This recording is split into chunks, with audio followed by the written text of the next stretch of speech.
What was the War of 1812?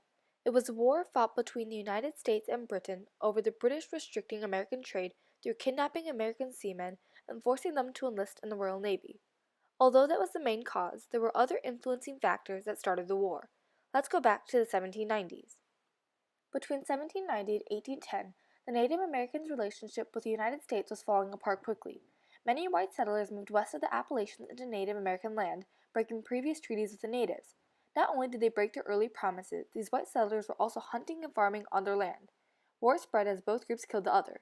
The Battle of Tippecanoe is often considered the first battle of the War of 1812. However, war was not legally declared at the time.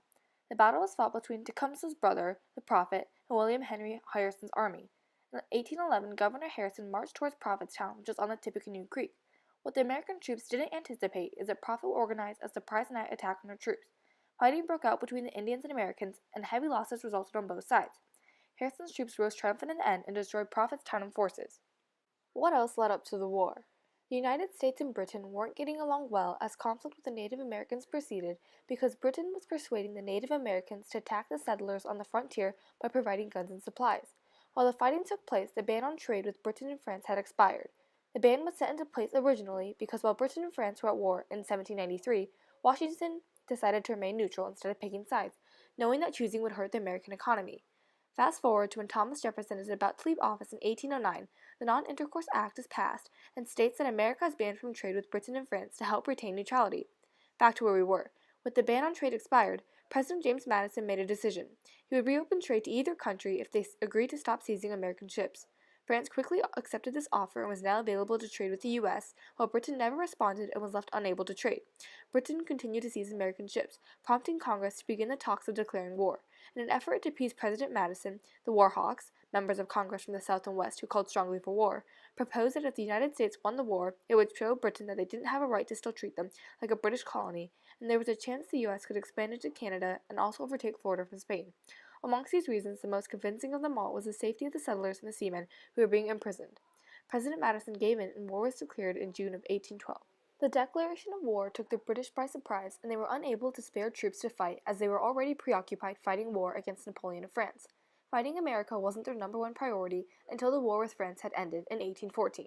The Army of America was inferior to Britain's because America's had volunteers that quit regularly. However, the Americans managed to win a few surprising sea victories. There were many failed attempts to invade and conquer Canada, despite the fact that America had a larger number of troops. This was due to smart tactics used by Canadian leaders, such as making Canadian soldiers wear red to trick Americans that they were experienced British troops helping Canada, and making American soldiers think that there were Native Americans fighting alongside the Canadians. On April 27th of 1813, U.S. soldiers finally invaded Canada and captured York. The Americans also seized British guns and supplies, along with setting fire to public buildings. During the Battle of Lake Erie in September of 1813, Captain Oliver Hazard Perry rowed to another American ship after his own was blasted by British forces. After continuing to fight from there, Americans won the battle, with help from the seized guns and supplies from York. Accompanying the win of the Battle of Lake Erie was another win at the Battle of the Thames against the British and their ally, Tecumseh. At this battle, Tecumseh died in the fighting. Andrew Jackson also led an American victory during the Battle of Horseshoe Bend with help from neighboring Indians.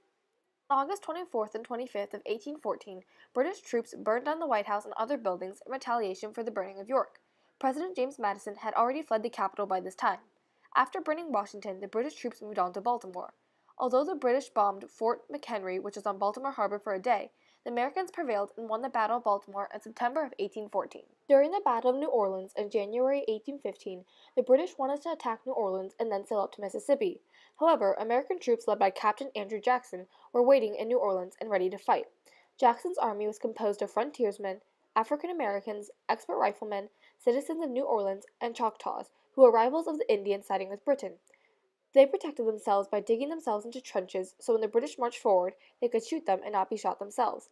Help from African Americans was not uncommon throughout the War of 1812. Fighting in the Battle of Lake Erie is just one example. In the end, Andrew Jackson defeated the British at the Battle of New Orleans, which marked the end of the war.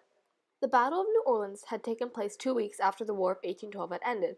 However, the treaty took 2 months to cross the ocean and hadn't reached the United States yet, which meant that the peace treaty was ratified in February of 1815, and President Madison officially declared the war over and an American victory. As Jackson was preparing to fight the Battle of New Orleans, the Hartford Convention took place. New Englanders were meeting to protest the war, mostly Federalists, because it had hurt New England's sea trade, and if new land was acquired in Florida and Canada, then the South and West would have more power than the North. The convention quickly ended when the peace treaty arrived. The Federalist Party, founded by Alexander Hamilton, and once the dominant political party in America, declined severely following the War of 1812. Its members had opposed a war with Great Britain, and because the war was won, they lost favor. The Treaty of Ghent was signed in the city of Ghent, which is present-day Belgium, on December 24th of 1814. John Quincy Adams summed it up as, "Nothing was adjusted, nothing was settled." The treaty did not mention neutrality or impressment because these issues had already disappeared due to the end of wars in Europe. Some felt that the war was a mistake because it had no purpose and led to no gains for the United States, and others thought that Europe would now treat America with more respect. Many Americans felt more pride and respect from other nations after the war. As a person once said, "The people are now more American, they feel and act more as a nation." Let's review. The causes of the War of 1812 include British attempts to restrict U.S. trade, impressment of American seamen, British persuasion and supplyment to Native Americans to fight settlers, and America's desire to expand territory. The results of the war include the steep decline of favor towards the Federalist Party, a newfound sense of pride towards Americans, encouragement towards American expansion after a victory, and heavy losses on the Native American side. We know the winner of the war as the United States, but when presented with the question of who lost the war, what's the answer? The answer clearly points to the Native Americans. Although several treaties signed with the Native Americans promised land and money, not a single acre of land was granted.